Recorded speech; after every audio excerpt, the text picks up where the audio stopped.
I honour the first Australians on whose land we meet and whose cultures we celebrate as the oldest continuing cultures in human history. I honour the stolen generations whose mistreatment over nearly a century represents a continuing stain on the national soul, and to whom the national apology was given.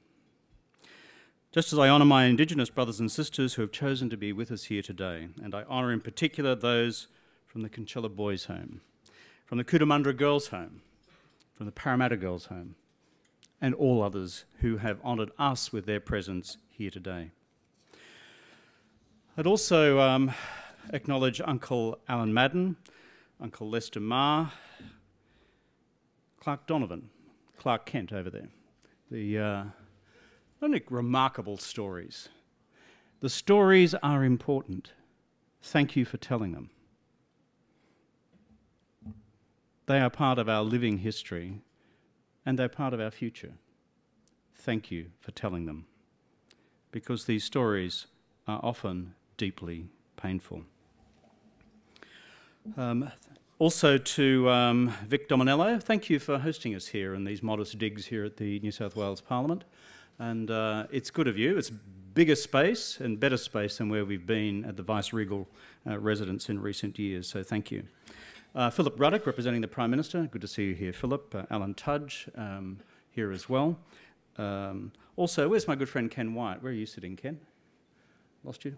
Good to see you here, Ken, and thank you for your work on the question of constitutional recognition. I acknowledge that and wish you well in what is a difficult task. I'm also told we have here Maurice Payne. I'm not sure if Maurice is here. I know we've got Bruce Baird. Good to see you there, Bruce. Fellow member of the board of the National Apology Foundation. Thank you for your presence. Richard Miles, Jenny Macklin, Guy Zangari, Michael McLeod. Michael, where are you? You've changed places.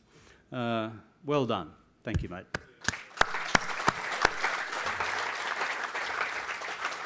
And Jeff McMullen, whose dulcet tones greet us here each year. Thank you very much. As I said before, my fellow board members of the National Apology Foundation, as well as the many representatives of corporate Australia, I would just like to say something strongly supportive of our corporate representatives here today. So many of you are making the difference. I was just talking to Commonwealth Bank, who not only host us here this morning, but who have several hundred Indigenous employees. Thank you, Commonwealth Bank. But not just them as well. I was speaking to a gentleman out here. Your company name is? Sorry? Compass Group, 500 Indigenous employees. Well done. Anyone else here in corporate land who I should acknowledge? Got a story to tell? You've got 15 seconds, 14, 13, 12. But thank you. As I've said here before, you guys and girls make the difference. You actually create jobs. Sustainable jobs. And I really acknowledge the work you do, given the difficulties we have as reflected in the current Closing the Gap report in the challenge of employment for our Indigenous young people. And also, if I could acknowledge, where's Andrew Penfold? Where are you, Andrew? I've lost you. Okay, sitting discreetly up the back. It's unlike you to be discreetly up the back. For the extraordinary work that you are doing, now with some 600 kids from Indigenous communities around New South Wales and around Australia in the best schools in the country through the work of your foundation. I'm pleased to have written you a $20 million cheque however long ago. I'm even more pleased to see it's having been used wisely and changing lives all on the way through. And for those of you from corporate land who have partnered with that foundation, thank you for again being in the transformation process. It is an honour to be among you all. Politics can be an ugly business. Politics without purpose, even more decisively so. But when these two propositions combine, that is politics and purpose, we can, just occasionally, surprise ourselves with the good that we can create together and even sustain together. 7 years ago today, as the first parliamentary act of my government, we surprised ourselves as a nation when together, government and opposition, finally resolved that the time had finally come formally to apologise to the first Australians for centuries of unbridled abuse. And 7 years ago, we, the Parliament, also resolved that for this apology to be anything more than a symbol, that we should also agree together that we should commit ourselves to closing the yawning gap between the lives and livelihoods of Indigenous and non-Indigenous Australians. It is a minor miracle that 7 years later, despite the ebbs and flows of this ugly business called politics, that this framework, this closing the gap framework, for organising our efforts, for analysing our successes and understanding our more numerous failures, remains intact. Most other things fall victim to the mindless vicissitudes of what passes for our national political life. Yet this framework and the numerical measures contained within it has not. We anchored it in the formal intergovernmental agreement of the Commonwealth and the States and Territories in the meeting of the Council of the Australian Governments that I convened specifically for that purpose in Darwin in 2008. And so government and opposition, the Commonwealth and the States, Labor and Conservative, we all agreed to subject ourselves to the hard yardstick of closing the gap within a generation. And it's against this yardstick, the truth is, our achievements have been meagre. I'm glad nonetheless that the yardstick remains to keep us honest about where we succeed and where we fail. Very simply, the purpose of the apology that I delivered 7 years ago to Indigenous Australians was not to provide a fleeting national feel-good moment. The purpose of the apology and the national strategy of closing the gap that accompanied it was to unite the nation, to harness our collective energies, to break the cycle of Indigenous disadvantage for the future. As the Prime Minister who delivered that apology, what worries me 7 years on is whether the spirit of reconciliation remains as fresh today as it was then, whether governments across the nation are sustaining or reducing their financial effort, because this is essential to the task, particularly in remote and regional Australia. And whether we are sustaining sufficiently the spirit of national political bipartisanship and unity that we had at that time as well. Because if we are not on any of those measures, the message to all of us whitefellas in the room is very simple. From our Aboriginal brothers and sisters, they would be simply saying to us, get back to it and get on with it. That's it. Numbers, real numbers, can be a troubling thing. I don't just mean in party rooms. I mean numbers, in accounts. They hold us to account. They separate the high rhetoric from the base reality. And that's why they are important. Everyone and anybody can produce an anecdote, whether to advance a particular prejudice or else to confront it. But very few of us, and usually it's left to governments alone, can produce the comprehensive data that tells us whether we are succeeding or failing in closing the gap, or whether we're just standing still. The data is precious. It's taken years to assemble this data. Because when I was elected Prime Minister, very little data existed at all. That's the truth of it. So we had very little choice but to begin collecting, collating and publishing virtually from scratch. It seemed that we as Australians had become so embarrassed by the scope of Indigenous disadvantage that we just didn't want to know, or perhaps we didn't want the world to know.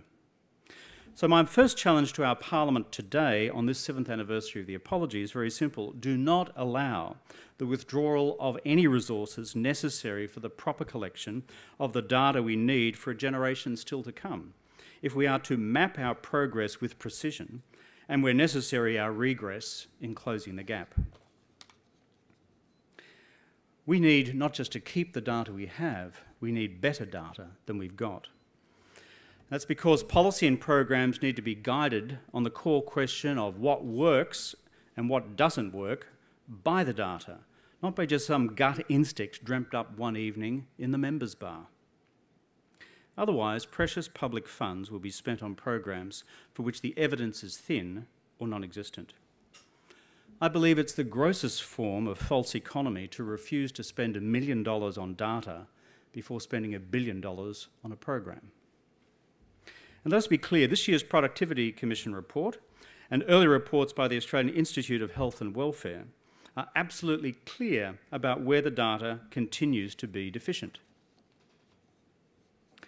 This year's Closing the Gap report is a sobering document, as is the report released by the Close the Gap Campaign Steering Committee, co-chaired by Kirsty Parker and Mick Gooder. Both reports should be read carefully by policy leaders across the nation. Together, they document modest success and many failures. At best, we've been presented with a mixed picture, with some success in infant mortality rates and Year 12 attainments, insufficient gains in life expectancy, and major problems still apparent in early childhood and primary education and employment. The National Steering Committee report on Closing the Gap contains more sobering data in the health profile of Indigenous men and women, with particular emphasis on diabetes, 3 times the rate of non-Indigenous Australians, and kidney disease, 2 times the rate. In all these areas, policy must continue to be adjusted in response to the data, if closing the gap is to become more than a permanent depressing yardstick of policy failure. There are other areas of Indigenous data which are currently not sufficiently emphasised in the debate on closing the gap. And that is the explosion in Indigenous incarceration rates. Australia is now facing an Indigenous incarceration epidemic. And this in turn is negatively impacting various other closing the gap targets. Consider the following. Aboriginal and Torres Strait Islander Australians make up only 2.3% of the adult population. They make up 27.4% of the adult prison population. Aboriginal and Torres Strait Islander adults were imprisoned at 13 times the rate of non-Indigenous adults. Since 2000, the imprisonment rate for Aboriginal and Torres Strait Islander adults increased 57%, while the non-Indigenous rate has remained constant. The rate of imprisonment for Indigenous men is more than 10 times the rate for Indigenous women. But the female imprisonment rate is growing rapidly, with a 73.7% increase since the year 2000. Odds are, if any Indigenous person is released from prison, they are more likely to re-enter prison than an Indigenous child is to finish school. These are alarming developments.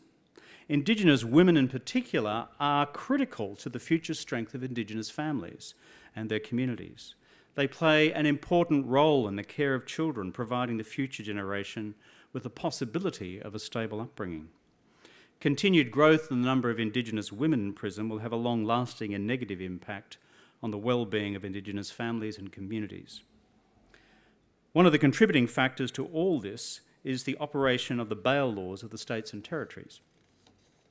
Indigenous young people are 23 times more likely than non-Indigenous young people to be on remand. In WA, 45% of Indigenous juveniles in custody have not yet been sentenced, 45%. In New South Wales, the rate of juveniles on remand who will not receive a custodial sentence is as high as 84%. The single biggest factor in this is the physical and financial inability to comply with bail conditions, including the lack of appropriate accommodation available to young offenders whilst they are still awaiting sentencing.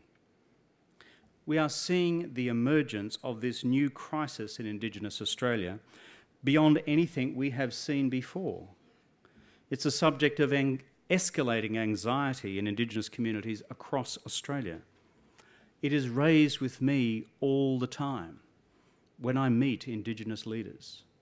This is so much top of mind. It is alive in every community as an active and real concern, because they see their young people slipping away and sliding into prison in greater numbers than has ever occurred before.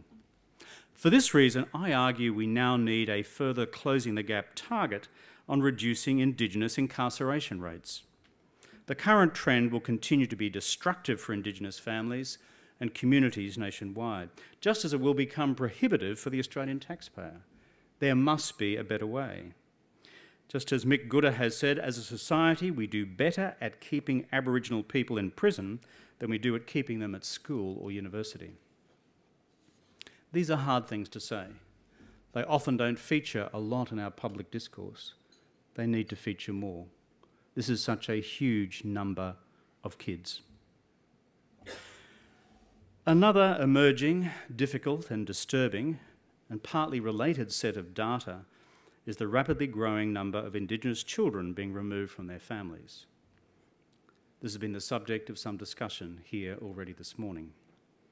This is a complex and difficult area because our laws rightly attach the first priority to the protection of the child over any other consideration. The horrific events in Cairns in recent times reminds us of this more than ever, of the importance of communities reaching out to those in need, reminding us afresh of the deep wisdom that indeed it does take a village to raise a child. The data on the removal of children is now dramatic. While comprising only 5% of the national child population, Aboriginal and Torres Strait Islander children make up 34% of all children placed in out-of-home care. In 2008, when I delivered the apology, 5,000 Aboriginal and Torres Strait Islander kids were in out-of-home care. 7 years later, this has risen dramatically to more than 13,900 as of 2013.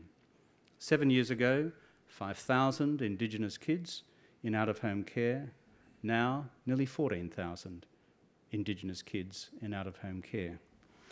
This represents a massive increase in the rate of Indigenous children in out-of-home care since the 1998 release of the Bringing Them Home report, in fact a 400% increase since then.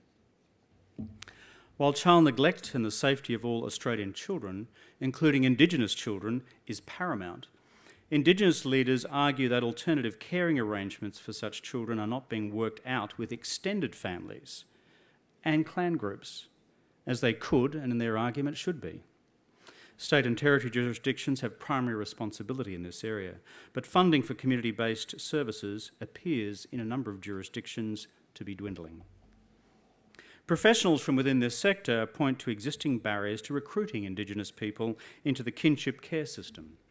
The current process of recruitment itself, remuneration that values Indigenous kinship carers at much less than foster carers, and the professional and material supports that currently makes caring for kids too difficult. These are what they cite as the reasons why alternative caring systems are not working as they were designed to. This is why an emerging number of Indigenous leaders are beginning to speak with growing urgency of a new, emerging, stolen generation. This is not a criticism of those who provide care. These are good people. But we must reflect on where this is going. This is such a large number and a large increase.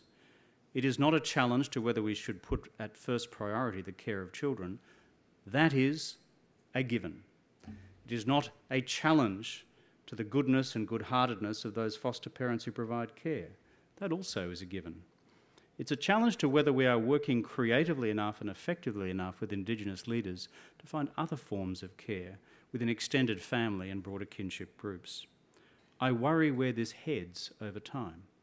I worry where it heads over time. Because of the direct relationship between this and the exploding incarceration rates for Indigenous Australians, the separation of children from wider family and kinship groups at an unprecedented rate must also now be explicitly addressed within the Closing the Gap framework. The safety of the child must always come first. The question is, where are they better cared for and how is this best arranged? To conclude, in the midst of all this, it's sometimes easy to forget that there are still many, many great stories emerging across Aboriginal and Torres Strait Islander Australia. And many of them, as we've heard this morning, are in this very room. You see it in their faces. You hear it in the tales of pride from their families. You see it in the schools. The minister's reference before to the singing of the Australian National Anthem.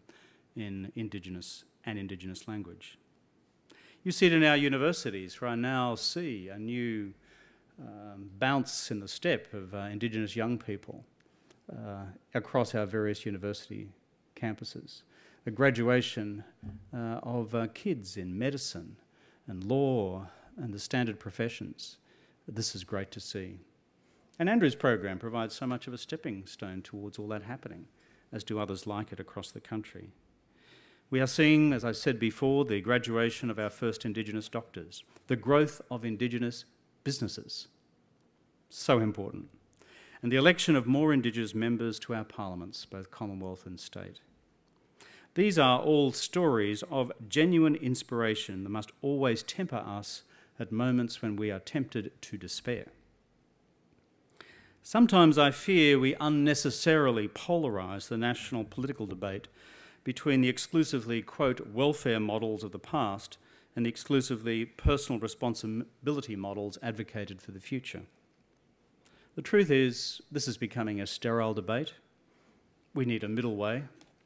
We need a flexible approach for the future, which embraces the idea of a safety net for all who need it, as well as the incentives necessary to obtain self-reliance. One without the other does not work.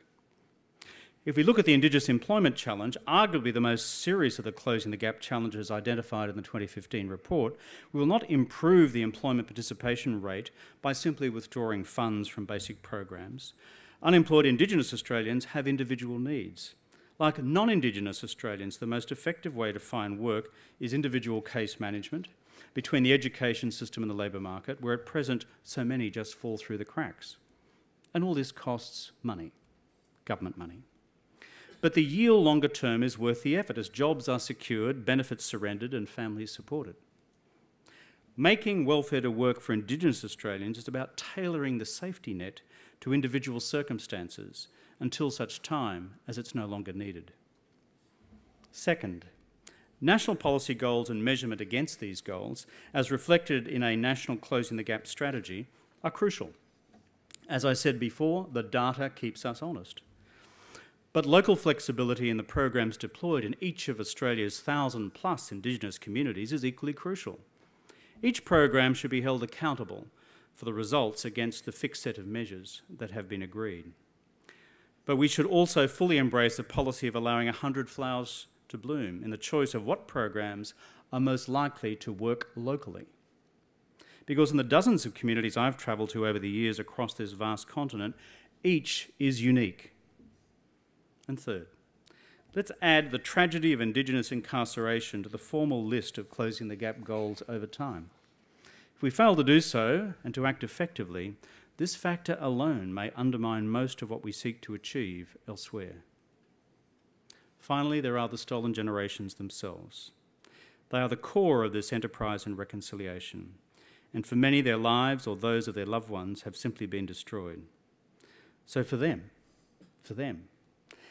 let us be wary of repeating the errors of the past by creating what they fear might become a second stolen generation. I am proud of the apology to Indigenous Australians. I'm proud of the apology I delivered to our Aboriginal brothers and sisters. I'm proud that as a nation we then agreed to close the gap between Indigenous and non-Indigenous Australians. I'm proud of the fact that we haven't shrunk from those measures that we have set for ourselves, even when they tell us that many of our efforts are floundering. And I'm proud that we added to the fabric of our national laws protecting the interests of Indigenous Australians when my government ratified the UN Declaration on the Rights of Indigenous Peoples, when those before me refused to do so. And I will be proud of that day when these, the first Australians, will finally achieve proper recognition in our Constitution, the legal charter of a Commonwealth of which we are all members, Indigenous and non-Indigenous. Friends, there is much, much work still to be done. The last thing our Indigenous brothers and sisters would want for us is for us to give up in despair. There's too much at stake for that to occur.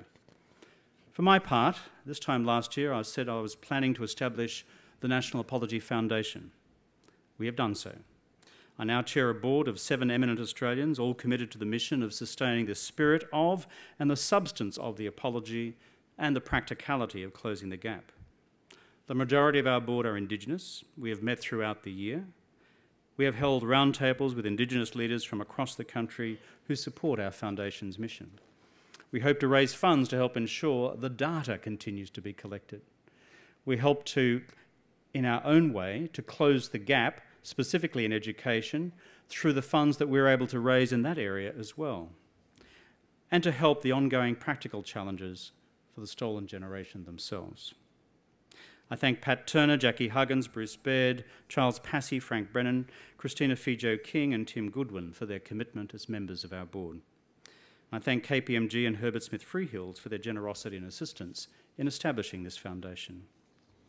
I'm pleased the National Apology Foundation consumes about half the resources of my office as a former Prime Minister of Australia. That's as it should be.